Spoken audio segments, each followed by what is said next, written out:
What's up, everybody? Welcome back to a new video. So check it out. Wanted to show you guys this Liberty Walk model Lamborghini Aventador limited edition by Aoshima. This is a 1/24 scale model kit. This is one that I had started before I moved. This was last year. And man, pretty much where I left off was primer stages, mock-ups, and that was it. I had to pack this thing up and I never busted it out again. So, I'm currently, working on the Pi Wagon. I just finished 3 models. Pi Wagon's up next. We also have the Corvair in the mix. And then this one right here. I wanted to add this one, I know I've been doing a lot of classic stuff, whatnot, but man, I just been itching to do an exotic car, also a JDM car. So right now, this one right here is calling my name. It's, every time I'm working on stuff, I look over at all my boxes and I see this one. And I know that it's telling me like, yo, come on. We got to get back in this. Opening it up, earlier, I did an assessment of pretty much parts and everything that's in here where we left off. And we also have, rivets as well for the vehicle. Here, let's get a close-up of the rivets. They're very, very small little rivets right there. So I pretty much already did all the pre-drilling right here. As you can see, all those little holes right there. That's where all the rivets are going to be added all along and on this side. That was one of the things that I did. Very tiny, tiny little holes, dude, like super small. I got in there. We drilled them out. There you see it firsthand. So we're going to be adding little, tiny, little itty-bitty rivets right there. All right. Later, I'll talk about the technique, the way I do it, about getting the rivets in there because it's a bit tricky, but you could do it. It will happen. You will get them in there, and it's pretty nice once you have it all installed. We also have these Zoom On metal stickers as well. Gonna most likely be rocking, one of them. There. I know the kit comes with water slide decals, but I might rock those. We also have this PE set right here, photo etch, all the different parts. I will be using some of these photo etch parts in with this kit. Sorry for the glare right there. Originally, it was for this car right here, but a lot of the times they use the same tooling and they bust out with another version of the car. And this is the updated one, and it will work right there. We got interior carpets. This was from a different kit, the Huracan. I had used the disc brakes on here, and that went on my other Huracan. So this will be the second Lamborghini build that I will build. I never built one before back then, but when I saw the Liberty Walk version Huracan, I was like, I got to build that right there. And then now this one, the Aventador, was another one that I want to do. So I will keep you guys updated as far as like the kind of paint job, things that I'm going to be headed in the direction for this car right here. I did want to note out, let's take a look right here. Look at the glass. You can see that big, deep scratch right there. And I forgot about that. You see it right there? Right here at the top. I scratched that, I think with the hobby knife or something by accident right there. Look at it. Dang, that sucks. So anyway, at the time when that happened, I was like, oh man, what did I do? I thought I messed up the glass for sure. There's no way I could recover that.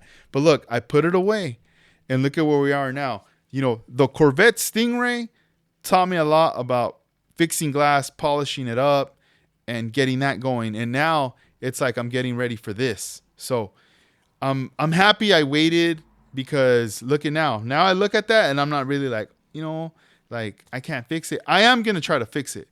If I notice that maybe the cut is too deep and it's not worth saving, then what I'll do is I'll most likely do like a cut between there and there, and I will open up the window and just keep the other 2 small little windows there. That's another option that I can do. On the on my other Lambo, I did do that. I opened up the windows right there. What I do like about this kit is the camber. You could set it camber. You could set the wheel straight. The technology behind this is fantastic. It's a trip. Watch. Check this out. I wish they did this with all the cars that that you could slam, because Look at right here, this technology. You can fold the wheel in different directions. Look, let's see here. Let me pull it all the way down. Even this. Look at that. Look how high. Imagine if this was like, man, if I remove this and I put it on an Impala, and I obviously with wire wheels, I could stance it out like like here. Let's put it over here. Sorry, guys. Bam! Look at that. Like it's like a hopper. Zzz, locked up. Boom. That you could do a lot. Look at the back. I mean, it looks kind of funky, but there's a lot. And look at this. Look at the drop. Boom. Bam. And then you go, oh, that's too much. You just turn it a little. Turn it. Boom. Right there. Easy. Look at that. How easy was that? And this is all in the new technology by Aoshima right there. You could fix the wheel, make it a little bit more like that, or more, or maybe not too much like that, but I think you guys know what I'm talking about. Look, more straight right there, right? So there's a lot of different things that you can do with this car. I mean, look, that's too much camber, obviously. But imagine if you were doing like one of the VIP cars that you do want to stance it out like that. You could do that. Mock-ups with this, it's very easy for the stances that you want. And you could always change them. You don't have to glue it in. That's the cool thing about this kit, that they did that right there. So I'm getting excited just messing around with all that right there with the stance. Obviously, the glass needs to be cleaned up.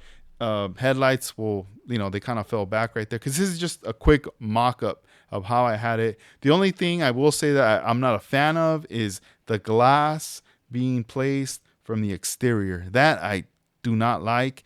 And from what I learned from the other kit, I got to be very careful with this front piece of glass as far as spraying clear above around the window right there, because if I spray a lot of clear, it gets thick. You can't even fit the glass in there. It makes it very, very hard.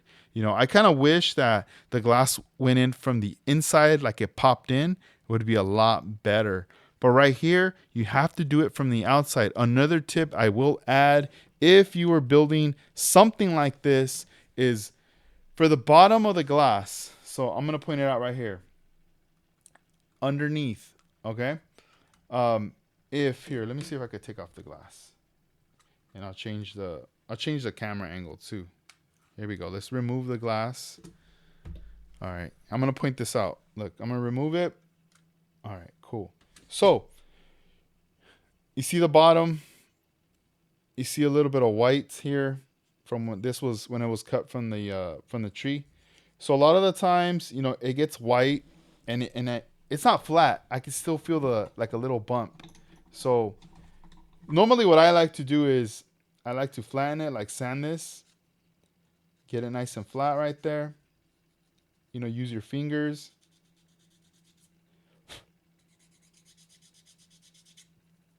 All right, you can still feel it a little bit right there, not too much. We're getting there.